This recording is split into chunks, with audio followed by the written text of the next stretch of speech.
Hello বন্ধুরা, আজ share করব আমার দুপুরের খাবার। ভাগ্নির জন্মদিনে দুপুরে কী কী খেলাম সেটা তোমাদের সাথে শেয়ার করব।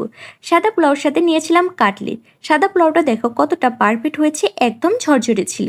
তারপরে কাটলেটের সাথে সাদা পোলাও খেতে আমার কাছে অনেক বেশি মজা লাগতেছে। আর একটু একটু করে শসা নিয়ে নিয়েছিলাম, সাথে ছিল লেবু। লেবুর গ্রানটা যা সুন্দর ছিল। তারপরে কাটলেট দেখিয়ে নিয়ে নিলাম সবজি। এটা হলো স্পেশাল সবজি, কারণ এই সবজিটা খুব পেঁয়াজ আর রসুন ছাড়া রান্না করি।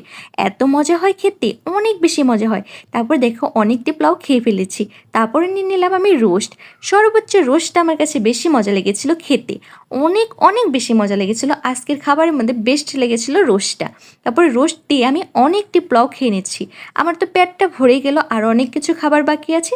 তারপর দেখো পোলাওটা আমি উঠিয়ে নিয়েছি, বাট এত কিছু খেতে পারবো না, অনেকটি পোলাও খেয়ে ফেলেছি তো, তাই কিছু পোলাও উঠিয়ে নিয়ে গরু মাংস দেখাচ্ছি। দেখো গরু মাংসটা কতটা সফট তোমাদের দেখাচ্ছি, অনেক বেশি সফট হয়েছে, খেতে অনেক বেশি মজা লেগেছিল।